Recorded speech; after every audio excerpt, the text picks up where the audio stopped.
More good news for the housing market next. Welcome everyone to Real Estate Daily. My name is Troy, and every day we're going to go over the latest news in real estate, housing, and the mortgage market. Now today we're going to go over again. I know it's the same thing. Troy, you're saying the same thing over and over. It's if I'm a buyer, it's time to buy. Absolutely. I'm going to show you several articles on why you should be looking at homes now and not waiting 2, 3, 4 weeks from now when everybody just piles in. Now, before we jump into all that, do me a favor, hit that subscribe button. Boom, boom, boom. I want to keep growing this. We are going to put a bunch of shorts up for you as well. We're going to grow this channel. We're also on Instagram and on TikTok. If we're not banned by the US government, figure that out. Oh crap, did I say that? All right, for the 3 people that might watch this, let's jump into it. All right, U.S. consumer sentiment improves in December. First time in 9 months, we are seeing people out there saying, there's a chance. So you're telling me there's a chance? Yes, there is. Why? It's because we're seeing inflation come down a little bit, but we're seeing interest rates come down as well. And I've said it once, I'll say it 100 times. When's the best time to buy? Now. Why?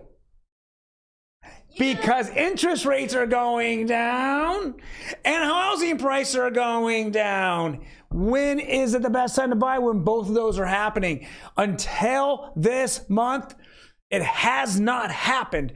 In October, we peaked in interest rates. Everyone snapped. We had all these distractions in November. We had the E word.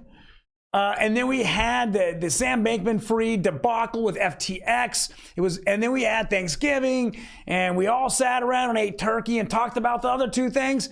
But in December, we got focused, and now we're sitting here at a perfect time. It is at the perfect time to buy. That's what I'm talking about. U.S. consumer sentiment improves in December, first time in 9 months. Let's jump to the next one. All right, so interest rates, and I kind of went over a few things here. This is the chart. First of all, we'll just jump into interest rates itself. We're looking at 30-year conforming at 6.26, but FHA's at 6.26. So they're competing back and forth. That is fantastic. Now, if we look at the year chart, so this is a year chart from December to December, we see this steady incline, right? It's going up and up and up, and then it kind of peaked right here in October, and now it's going down. Well, you're saying, hey, Troy, is it going to continue to go down? Well, I think that January is going to be a very pivotal month. Why do I think it's going to be a pivotal month? Well, I think that on February 1st or January 31st and December and February 1st, the Fed's going to meet, and on February 1st, they're going to tell us their outcome. I still think they're going to be raising rates, no question.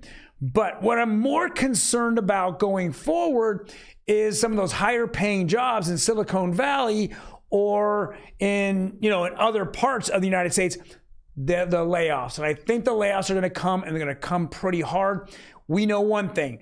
Because of the spending that our government did in 2021, it caused the Fed, who completely miscalculated what was happening at the time. They were printing money.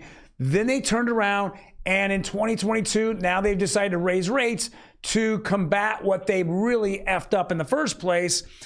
So what is their job? Their job is to destroy the housing market, destroy jobs. That's all their job is right now. They're committed to it. So as we know that employment is considered full employment, they're going to have to continue down that road. If you guys are out there and you're sitting around and you're going, okay, am I worried about my job? Well, as long as people are walking through your front door, as long as people are buying those products, which they have been, that isn't a problem. And that's why we're seeing rates that peaked and now they're going on the backside. What is the alternative? And I've said it 100 times. The alternative is paying rent. Even in a recession, rents still go up. Okay? Keep that in mind. Rents still go up. Next article. Share of home buyers migrate from home metro nears record high. Yes, people just want to get out of the city. Why? Because we know that the 2 or 3 biggest cities are all full of crime. Here in Southern California, the 3rd largest crime city in the United States is Los Angeles. Homeless is out of control. This is because the previous regime just let it go. It's a complete mess. You go to San Francisco, same dumpster fire. They're putting out porta potties on the sidewalk so people won't crap in the sidewalk because it's illegal to urinate there. Dude, it's ridiculous. People are leaving, trying to get as much money as they possibly can, move outside the suburbs, move into other states. That's why we're seeing this happen. It says Sacramento, the most popular migration destination in November, is a great example.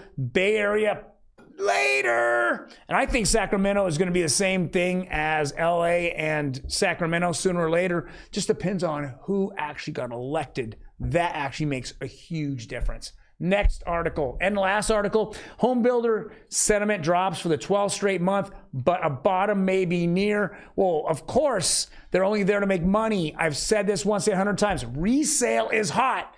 Home builders, new home builders, they're garbage. They're down in the dumps. If you guys go by and you see that you go by a new home builder and you say, oh, I'll stop by and see what's happening there. There might be some deals there. The problem is they have HOAs. The highest tax rates in Southern California is at builders. I know at Lennar. Lennar's 1.9 to 2.1, 2.0. Come on, tax rates are double than most of the 70s, 80s, 90s, resale homes. That's why they're here. They're only here to make money. They're not here to give you the best experience. There's no tender love and care in these homes. It's a widget. That's all they care about. Well, guys, thank you very much for joining me today. Kind of went over it. I've said it all month. This is the time to buy. The numbers that came out today from last week continue to show a significant decline in homes active on the market. It keeps going down and down and down, but homes being sold are pretty consistent. So we're seeing the market kind of turn a little bit back to a buyer's market. Like I said, this whole month, if you are serious and you can find the house, get into it this month. You're closing January. You can close in 45 days, which will be February 1st, somewhere down the future, but you're going to get the bargain today and you're going to get the home rate today. Well, guys, you take care. I will see you tomorrow. Peace.